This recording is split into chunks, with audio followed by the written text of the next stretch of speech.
영화에서는 작품의 효과를 극대화하기 위해서 결론 부분에 도달하면 반전을 시켜서 클라이막스를 이끌어내는 그런 기법이 있습니다.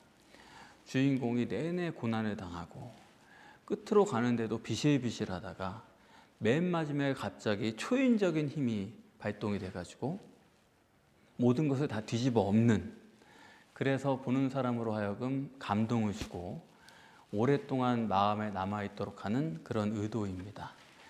이렇게 보면은 오늘 본문의 말씀은 예수님의 공생애의 클라이막스다, 저는 그렇게 봅니다. 요 다음 단락에 아버지여 내 영혼을 아버지 손에 부탁하나이다 하면서 운명하시거든요. 그야말로 지금은 운명하시기 바로 직전, 마지막 중에 마지막이죠. 십자가에 달려서 숨이 턱에 차오르는 그런 시간, 다 끝난 것 같은데 그냥 비실비실하다가 이대로 무력하게 죽을 것만 같은데 바로 그 시간에 강도를 구원하시면서 예수님이 그동안 말씀해 오신 구원의 실제가 이렇다, 이것을 완벽하게 정립하시는 예수님 인생의 클라이막스, 그렇게 보입니다. 본문이 얼마나 이것을 강조하냐면요, 정말 강조법이죠. 사람이 자기 생전에 자기가 구원받았다는 사실을 아무도 예수님께서는 확인해 주신 적이 없습니다. 베드로도 바울도 네가 구원받았다 말씀해 주신 적이 없어요. 바울도 빌립보서 3장에서 말합니다. 바울이 곧 순교하거든요. 그래서 내가 관제로 피를 흘릴 날이 왔다 이렇게 말하면서, 하지만 그가 말합니다. 마지막까지 자기의 구원을 확신하지 못해요. 그래서 내가 어찌하든지 부활에 참여한 자가 되려고 표대를 향해 달려가려고 한다, 그렇게 말하지 않습니까? 바울도 자기의 구원을 마지막까지 확인받은 바가 없습니다. 근데 오늘 본문은 아니에요. 지금 이 강도, 이 행악자는 예수님께서 말씀합니다. 오늘 내가 나와 함께 낙원에 있으리라. 너는 구원받아 천국 간다라고 확인해 주신 유일한 사람입니다. 이렇게 보면은 본문의 강조가 얼마나 대단한지 알 수가 있죠. 십자가에 행악자가 달리고 주님도 여기 달려 계신데 지금 이렇게 십자가에 처형을 당하는 세 사람, 이 사람들은 어떤 사람이냐? 인류의 모든 죄를 대표하는 사람들입니다. 십자가에 달렸다는 것 자체가 보통 사람은 아니죠. 흉악범 중에 흉악범이고 더 이상은 말할 수 없는 죄인 중에 죄인들입니다. 자, 그런데 이 세 사람이 여기 달려 있는데 예수님과 두 행악자의 죄가 대조되고 있어요. 둘은 다릅니다. 먼저 이 두 행악자의 죄는 어떤 거냐 하면, 이 사람들을 누가 처형합니까? 로마가 처형하는 거죠. 유대 사람들을 이방인이 처형시키는 겁니다. 이방인의 법으로 누구를 처형한다는 것은 무슨 뜻이에요? 그건 다 인간관계의 문제란 뜻이거든요. 로마법이 현대법의 근간 아닙니까? 지금 우리가 왜 처벌을 받아요? 그거는 법적으로 다른 사람에게 잘못했을 때 그때 법으로 처벌을 하는 거 아닙니까? 마찬가지로 지금 이 두 행악자가 처벌을 받는 것은 이방인의 법에 따라서, 그러니까 인간관계의 문제입니다. 100% 뭐 간음을 했든지 살인을 했든지 사기를 쳤든지 하여튼 도저히 참을 수 없을 만큼 죄를 저질렀어요. 그래서 지금 이 행악자도 자기가 인정을 합니다. 우리가 죄를 너무 졌기 때문에 이렇게 당하는 것이 당연하다, 그렇게 인정을 해요. 그래서 이 두 행악자의 죄는 뭐냐 하면 유대인식으로 말하면은 10계명의 5계명에서 10계명까지입니다. 인간관계의 죄입니다. 그게 아주 극에 달한 사람들이고요. 그런데 예수님의 제목은 달라요. 예수님이 왜 십자가에 못 박혔냐 하면은 자칭 유대인의 왕이다 해가지고 십자가에 못 박힌 겁니다. 아니, 유대인의 왕이라고 해가지고 뭐 십자가에 못 박힐 것까지 뭐가 있습니까? 39절에 여기 강도가 비방했다 그렇게 나오는데 헬라어로 블라스페메오거든요. 그거는 신성 모독죄라는 뜻입니다. 십자가에서 예수님이 못 박힌 거는 이유가 신성 모독죄다 이거예요. 강도를 통해서 예수님의 죄를 설명하는 겁니다. 대제사장들이나 장로들이 예수님에게 물어봤거든요. 너는 너를 누구로 아느냐? 그랬더니 예수님께서는 인자가 하나님 권능의 우편에 앉아 계신 것과 구름 타고 너희에게 다시 오는 것을 너희가 보리라. 그러니까 그 사람들이 아우 참남하다. 지가 지 스스로 하나님 아들이라고 그러네. 말할 것도 없네. 신성 모독죄네. 그렇게 해가지고 십자가에 달리게 된 거거든요. 신성 모독죄라는 거는 유대인의 입장에서는 죄 중에 가장 큰 죄죠. 최악의 죄입니다. 그래서 이 두 행악자와 이렇게 예수님이 세 사람이 달려있는 것은 인류 전체의 죄, 인간관계의 죄, 또 신에 대한 모독죄, 이걸 다 합해 놓은 거예요. 자, 이렇게 두 죄가 그러나 다르다는 것을 대비한 후에 본문에서 아주 주도 면밀해요. 이 두 행악자도 다르다는 것을 말씀하고 있습니다. 두 행악자를 서로 대비해요. 일단 우리가 알 수 있는 것은 이 두 행악자는 이방인은 절대 아니죠. 왜냐하면 한 사람이 이렇게 말합니다. 네가 그리스도가 아니냐? 너와 우리를 구원해라. 그러니까 이 사람은 메시아 대망 사상을 가지고 있는 사람이에요. 이방인이 아닙니다. 예수 당신 메시아가 아니니까 그걸 인정하는 사람이에요. 메시아 대망 사상을 가진 유대인이라는 의미죠. 그리고 40절에 또 한 사람이 있는데 그 사람은 이렇게 말합니다. 네가 하나님을 두려워하지 않느냐. 하나님을 두려워하는, 하나님을 섬기는 유대인이란 말이죠. 자, 그런데 놀라운 거는 39절에 이렇게 말합니다. 네가 그리스도가 아니냐. 너와 우리를 구원하라. 자, 이 말이 아주 중요해요. 만일 네가 그리스도여거든 너와 우리를 구원하라. 그렇게 말한 게 아니에요. 대제사장들이나 바리새인들이나 이런 사람들은 예수님이 꼭 그렇게 말합니다. 네가 그리스도거든. 네가 그리스도라면 십자가에서 내려와 봐라. 그 말은 뭡니까? 너는 그리스도가 아니니까 십자가에 못 박힌 거야. 너는 메시아가 아니니까 그 자리에 있는 거야. 그러니까 십자가에 죽는 거지. 그게 그 사람들의 생각이거든요. 그런데 이 행악자는 네가 그리스도가 아니냐. 너와 우리를 구원하라. 예수가 메시아라는 사실을 믿고 있는 사람이에요. 철석같이 믿고 있습니다. 그러면서 너와 우리를 구원하라. 그러니까 십자가에 죽으면서도 예수를 메시아로 믿는 사람이다 이거예요. 그럼 여러분들에게 한번 여쭤볼게요. 지금 십자가에서 죽는 예수를 메시아라고 믿고 있는 사람이 누굽니까? 오늘날에? 기독교인이죠. 그러니까 여기 지금 예수님 옆에 달린 두 사람은 기독교인을 상징하고 또 하나 하나님을 섬기는, 믿는 유대인을 상징하는 것입니다. 그러니까 예수님께서 구원할 대상으로 삼은 마지막 두 사람은 한쪽은 기독교인이고 한쪽은 유대교인이에요. 그래서 예수님이 구원하시는 대상은 어떠냐? 자기가 틀림없이 구원받는다고 믿고 있으면서 구원을 받지 못하는 사람이 한 사람 있고, 그건 뭐냐면 제가 표현할 때는 유일신 종교다. 그리고 구원받는 사람이 따로 있다. 유일신 신앙이다. 저는 그렇게 말을 합니다. 그래서 오늘 본문은 두 행악자를 비교한다는 게 뭐냐면 결국 유일신 종교와 유일신 신앙을 대비한다. 이 점을 여러분이 보실 수 있어야 되겠어요. 자, 그러면 이 두 사람이 어떻게 다르냐? 둘 다 하나님을 믿고 메시아를 믿는 것 같은데 둘이 많이 달라요. 먼저는 둘이 가치관이 달라요. 유일신 종교는 어떠냐면 네가 그리스도가 아니냐? 너와 우리를 구원해라. 이 사람에게는 육과 세상이 실제입니다. 이 사람이 틀림없이 하나님 믿는 사람인 것 같은데, 천국을 믿는 사람인 것 같은데 바로 이 시간에 이 사람한테는 천국이 떠오르질 않아요. 천국 생각도 안 납니다. 마지막 시간인데. 그래서 너와 우리를 구원해라. 이 십자가에서 내려가게 해달라는 거죠. 그런데 40절에 또 한 행악자는 유일신 신앙인이죠. 이 사람에게는 육과 세상도 실제예요. 당연히. 우리가 정죄당하고 이렇게 고난당하는 것이 당연한 거 아니냐 이렇게 얘기하지 않습니까? 실제예요. 아주 고통스러워요. 근데 하는 말이 야, 넌 그래 놓고도 하나님을 두려워하지 않느냐? 이렇게 또 말합니다. 마지막 순간에 하나님과 천국도 실제인 사람이에요. 이해되세요? 이렇게 다르고, 두 번째는 뭐가 다르냐? 두 사람의 고난관이 달라요. 십자가의 고난을 어떻게 소화하느냐 하는 것입니다.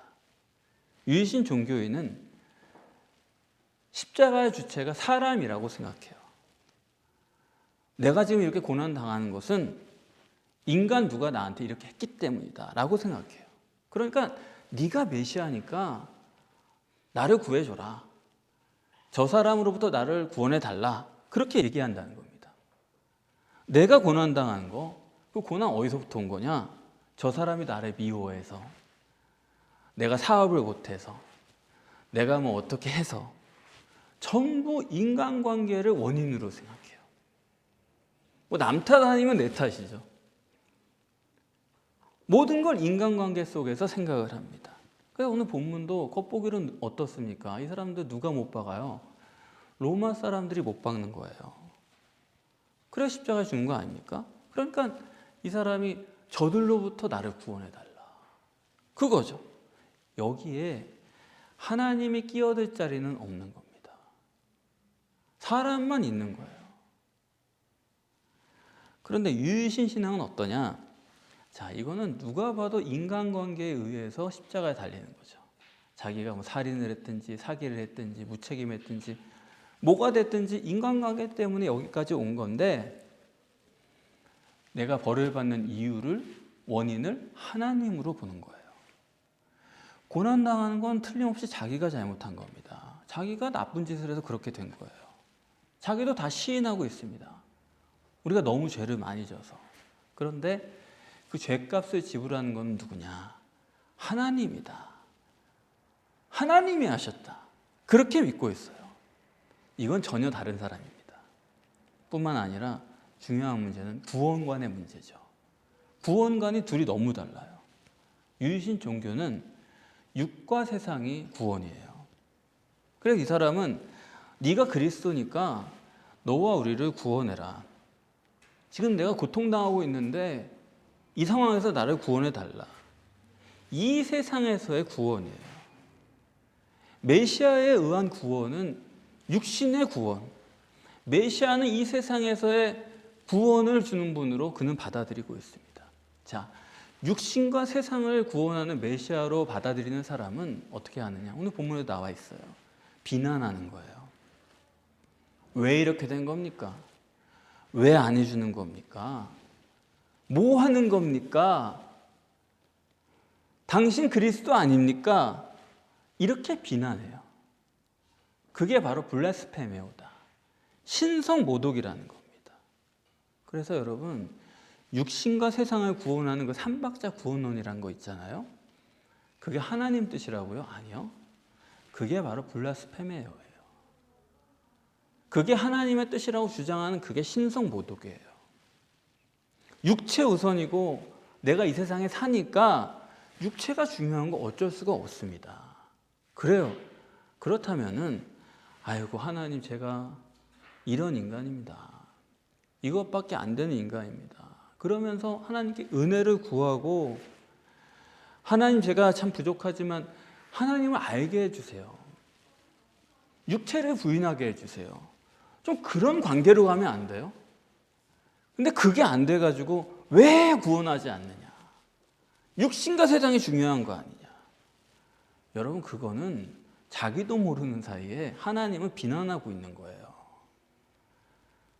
기독교가 육신과 세상을 구원해줘야 되는 거 아니냐? 이러는 거는 사실상 지옥 갈 신성 모독죄를 범하고 있다는 사실을 알아야 됩니다. 그 사람은 늘 관심이 6.25 하나님이 아니에요. 여러분이 스스로 내가 유일신 종교인지 유일신 신앙인지를 명확하게 분별을 해서 내가 어느 쪽으로 가야겠다. 그 길을 잡고 하나님께 우리가 부탁해야 됩니다. 하나님 나를 도와주세요. 돌이켜주세요. 이게 분명해져야 됩니다. 그런데 다른 편 한 강도는 어때요? 42절에 당신 나라에 들어갈 때에 나를 생각하소서. 아니 숨이 목까지 차오르는 그 시간에 이 사람의 관심은 세상이 아니에요. 천국이에요. 당신 나라에 들어갈 때 천국을 생각하고 있어요. 무슨 말이냐면 이 사람은 이까지 세상 이제는 의미 없다. 전혀 다른 사람 아닙니까? 그래서 이 강도는 제가 볼 때는 이거 보통 사람이 보통 놀라운 게 아닙니다. 일반적으로는 그렇죠. 네가 메시아면은 너가 우리 좀 구원해라. 그런 식으로 말하는 게 뭐 정상 아닙니까? 좀 도와주세요. 옆에 계신데 그 가만 계십니까? 그런 거 아니에요?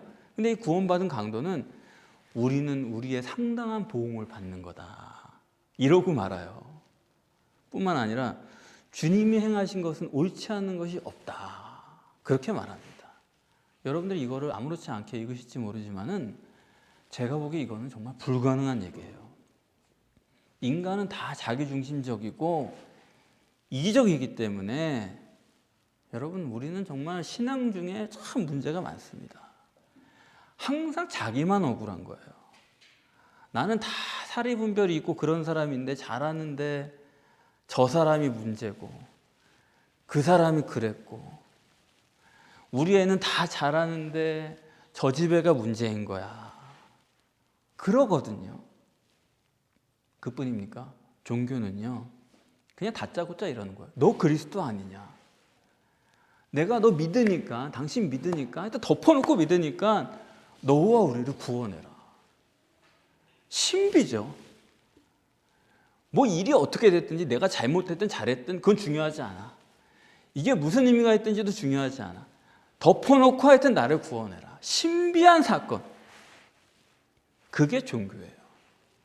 근데 그거에 비해서 이 구원받은 강도는 정말 놀라운 거예요. 이성이 너무 놀라워요. 죽어가는 이 마지막 시간에 메시아라고 믿는 그 사람을 앞에 두고도 우리는 우리의 상당한 보응을 받는다. 주님이 행하신 것은 옳지 않은 것이 없다. 얼마나 이성이 분명합니까? 여러분, 영적이라는 것은 절대로 이성이 아니면 불가능한 게 신앙이에요.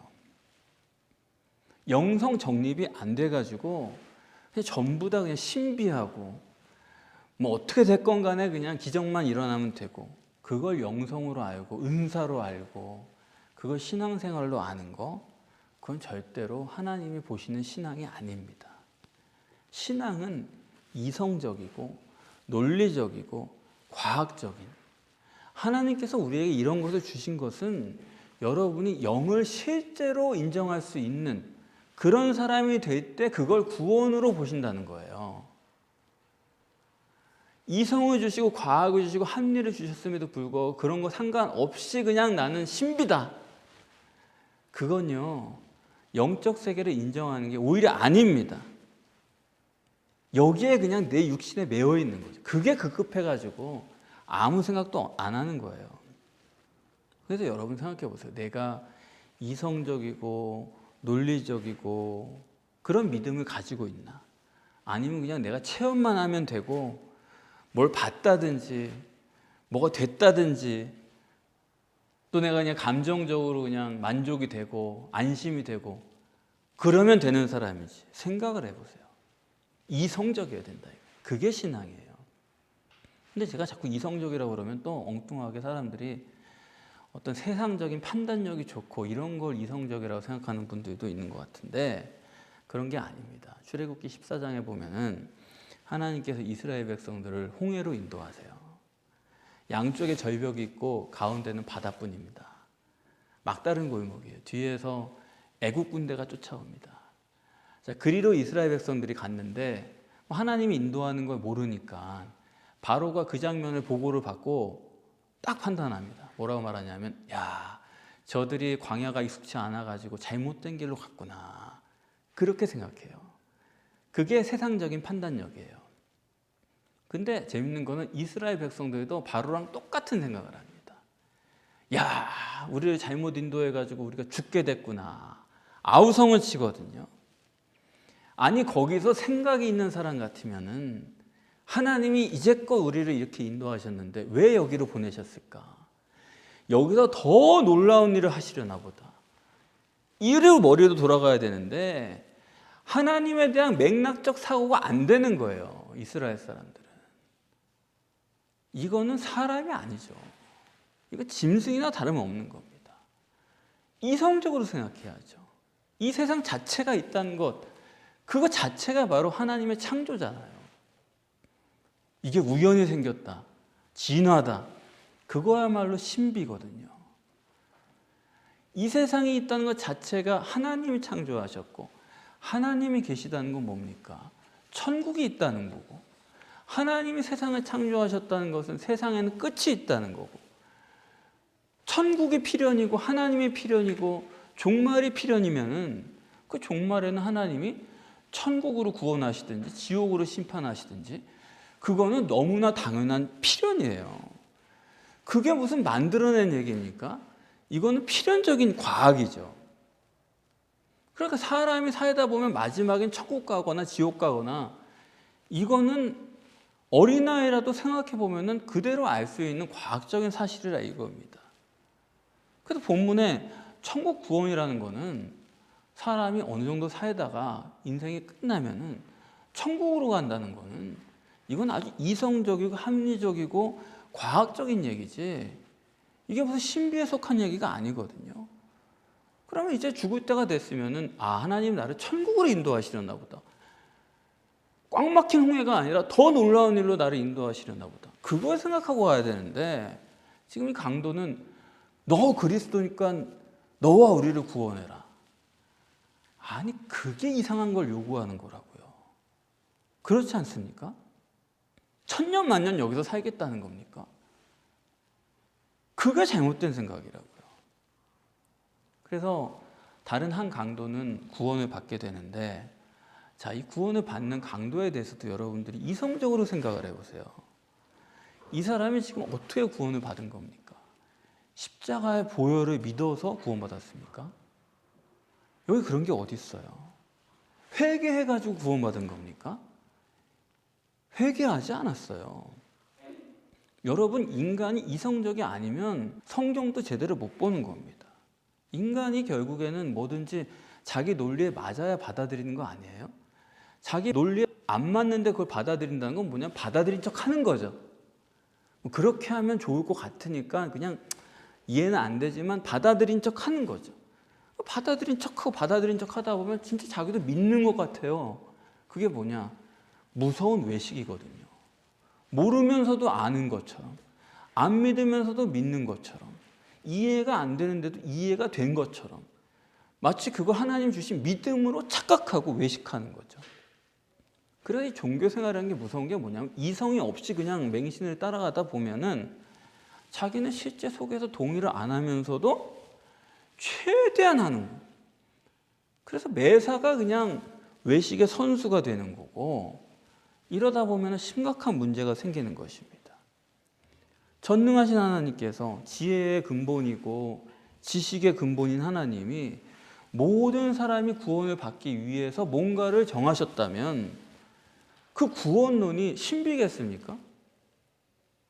모든 사람이 쉽게 이해할 수 있고 합리적으로 모든 사람이 받아들일 수 있는 그런 원리여야 되는 거지, 무슨 신비한 보혈의 능력으로 그걸 믿기만 한 구원받는다, 이건 신비죠.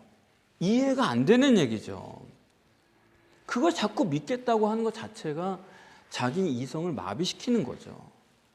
조금만 자기가 제정신이 들면은 그건 도저히 납득이 안 가는 겁니다. 그래서 신앙은, 구원은 아무리 생각해봐도 과학적이어야 되는 거예요.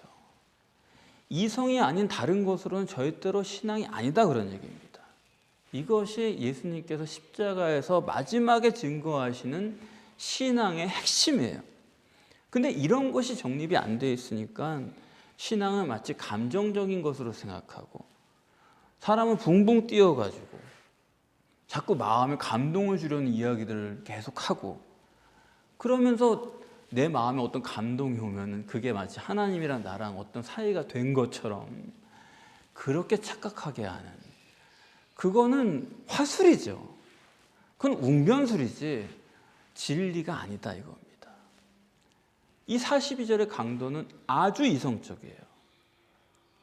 그가 말합니다. 예수여, 당신의 나라에 들어갈 때 나를 기억하소서. 당신의 나라에 들어갈 때, 아니 지금 십자가에서 끝났는데 들어갈 당신의 나라가 어디 있어요? 십자가에서 육체로 죽으면 끝난 거죠.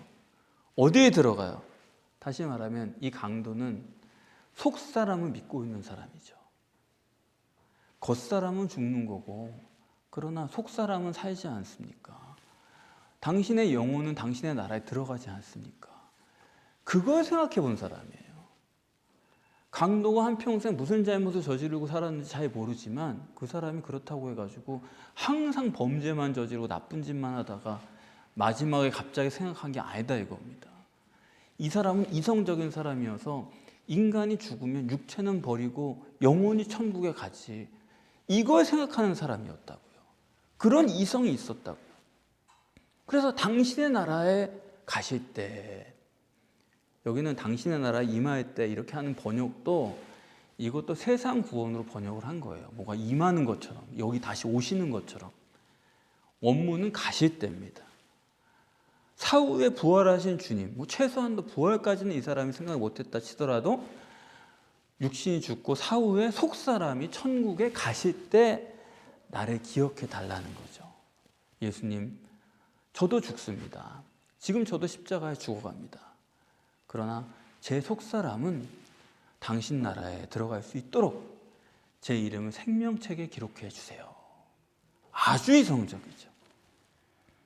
그래서 여러분, 성령도 우리가 이렇게 이성적이 되기 전에는 역사를 못 하세요. 여러분 이성적이 안 되시면은 성령 역사 안 하고 마귀만 역사합니다. 이성이 부족하고 이성이 깨진 사람한테는 아무리 진리 말씀 전해도 마귀 역사 때문에 전혀 딴소리를 하는 거예요. 이성을 회복하도록 우리가 생각하고 기도하고 하나님 앞에 부탁해야 돼요. 아주 중요합니다. 그러면서 오늘 본문에 예수님께서 네가 나와 함께 낙원에 있으리라. 이 세상 아무리 선하고 의롭게 살아봐야 소용없어요. 세상에는 선하고 의로운 게 없어요. 그냥 우리가 살아가는 거지. 이 세상은 악과 죄밖에 없어요. 인생은 고난을 위해서 난 겁니다. 파라다이스는 오직 천국밖에 없어요. 그러니까 네가 오늘 나와 함께 낙원에 있을 거다. 그러면서 이 강도는 이게 참 놀라워요. 이 마지막 순간인데 어디 하나 자기가 잘못했다는 얘기를 안 해요. 예수님한테 뭐 부탁할 법도 하지 않습니까? 뭔가 좀 말씀드리고 싶은 마음도 들 것 같지 않아요? 제가 뭐 이런 잘못을 해가지고 그동안에 그랬는데 용서해 주시고, 그런 게 하나도 없어요. 보통 뻔뻔한 사람이 아닙니다. 십자가에 달리기까지 자기가 지은 죄를 하나도 회개를 안 하는 거예요. 이거 왜 그러냐? 왜 이렇게 하나님이 설정하셨을까요? 왜 마지막 순간에 강도는 회개 한마디 없도록 하나님께서는 설정하셨을까요? 이런 거죠. 하나님은 강도를 구원하시기 위해서 그에게 나쁜 짓을 허락하신 거예요. 이건 하나님의 역사입니다. 우리는 죄 지으면 벌 주고 좋은 일 하면 하나님께서 복 주고 이런 하나님을 생각하는데, 여러분 전혀 잘못하시는 거예요. 주관자는 하나님이에요. 여기까지 죄를 졌습니다. 왜요? 자기가 깨질 때까지 죄를 짓게 하는 거예요. 죄 짓게 하는 것도 하나님의 역사예요. 은혜예요. 내가 자꾸 고난당합니까? 깨지지 않아서 그랬거든요. 하나님께서 인도하신 거죠. 하나님이 한순간 나를 구원하시기 위해서, 나를 깨지게 하기 위해서 여기까지 계속 죄짓게 만들어서 십자가에 달리기까지 마지막 순간에 예수님을 만나게 하는 거예요. 이게 하나님의 구원의 역사거든요. 모든 것을 하나님이 다 섭리하신 거지 누가 아닙니다. 나도 아닙니다. 그러면서 오늘 예수님은 네가 하나님 나라에 들어가라. 천국에 들어가라. 나와 함께 들어가라. 주님과 함께다. 그게 어디든지 주님과 함께면 되는 거예요. 어디가 중요한 게 아니에요. 주님과 함께라면 어디든 가는 거예요. 주님과 내가 하나가 돼야 된다. 그 말씀을 남기신 것입니다. 기도하겠습니다.